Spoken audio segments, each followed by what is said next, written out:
Welcome everyone to History Gone Wilder, part of Half History Will Travel. I'm your host, the Wilder historian, Dr. Lucas Wilder, and last time I covered the fight for McPherson's Ridge, and now I'm going to cover the fight at Oak Ridge, happening at roughly the same time.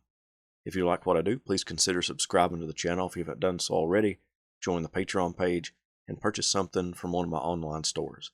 Every little bit helps. Thank you.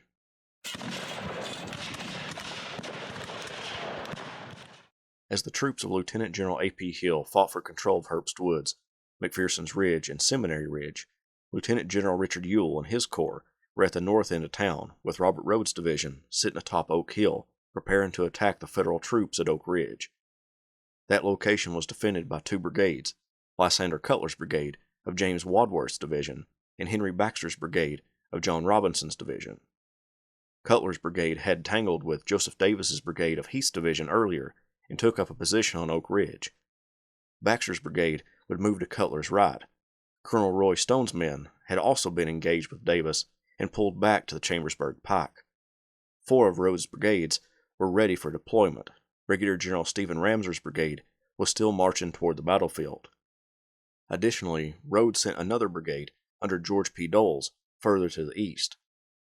As Rhodes' division was forming, he detached two regiments from O'Neill's brigade, the 5th Alabama to fill the gap between Dole's brigade and the rest of the division, and the 3rd Alabama to reinforce Junius Daniel's left. The reason he did this is unclear, but this put Edward O'Neill in a poor situation for launching an attack without two of his regiments. In a series of miscommunications, O'Neill ordered his brigade forward before the rest of the division was ready to attack. The Alabamians were hit by an enfilade and fire from the 45th New York and artillery. Rhodes rode forward and ordered the 5th Alabama to support the brigade.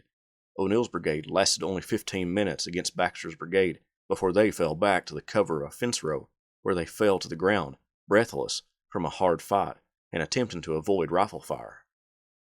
Brigadier General Alfred Iverson, seeing O'Neill's attack, moved his men out as soon as possible, just as O'Neill had fallen back. Iverson aimed his troops for the gap between Cutler and Baxter, hoping to break the line there. However, Division Commander John Robinson saw the situation and quickly reformed his brigades in order to withstand this new attack.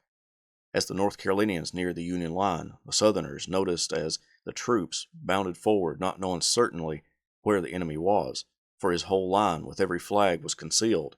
Not one of them was to be seen. Baxter's men hid themselves behind a stone wall and relied on the element of surprise to push back the rebels. Daniel ordered the 3rd Alabama to support Iverson's attack, and then Daniel himself moved his massive brigade toward the enemy. Meanwhile, Iverson's men got startled by the volley of rifle fire that seemed to come out of nowhere. The Minnie-balls tore through their ranks. The Tar Heels, who had been battered 2 months earlier at Chancellorsville, was again taking heavy casualties, and Daniel's men were too far away to give them adequate support as they stood face to face with the enemy. Cutler's men took the initiative and advanced on Iverson, and the leftmost Confederate regiments broke and headed to the rear, leaving the 12th North Carolina alone behind a small rise in front of the enemy. Daniel was on his way, but he could see Stone's men hunkered down behind the Chambersburg Pike and split his brigade. He sent the 32nd and 45th Regiments and the 2nd North Carolina Battalion against Stone, and the rest of the brigade, as well as the remnants of Iverson, against Cutler. While Daniel was organizing an attack, John Robinson, Cutler's division commander, saw the plight of Cutler's brigade and relieved his men with Gabriel Paul's brigade, and shifted Baxter further southeast. On the Union left, Stone's brigade saw Daniel's men start to form for an attack, and the 149th Pennsylvania dashed for the unfinished railroad cut. As the North Carolinians were crossing a fence, the Keystone State troops fired a deadly volley into the Tar Heels. The 32nd North Carolina helped in the attack, but Daniel's men couldn't budge the Pennsylvanians. They made a resolute stand in the face of overwhelming numbers. Eventually, the rebels were forced back. An artillery barrage was the only thing that made the 149th Pennsylvania move back to the Chambersburg Pike. Daniel's brigade was new to the Army of Northern Virginia, but Daniel proved his ability when he scraped together the remnants of his and Iverson's men with the 32nd North Carolina guarding the flank. Ramser had finally made it to the field, and Rhodes ordered him to help with the new assault that the entire division would make. The 30th and 14th North Carolina closed the gap between Iverson and O'Neill, and the 2nd and 4th North Carolina extended O'Neill's left flank.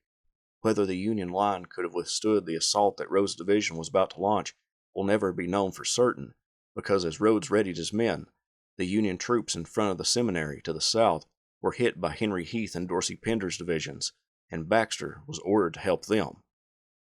However, the Union line was collapsing on all sides, even north of town.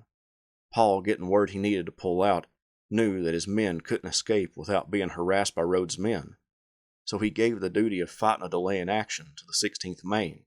As the rest of the brigade retreated, the 200 Maine men saw the rebel juggernaut approach and delivered volley after volley into the enemy, falling back, taking cover, and firing again. When they realized that they couldn't hold out any longer, they tore up their flag and hid it in their pockets and broke the staff in half, rather than have the shame of getting it captured. Their commander stuck his sword into the ground and broke it in two. Some men surrendered, and some ran to rejoin the rest of the First Corps, but when all was said and done, of the 200 men who started the fight, all but 4 officers and 38 men were either killed, wounded, or captured. The Union Army was falling back on all fronts as the Confederate corps of A.P. Hill and Richard Ewell pressed in on them from all sides.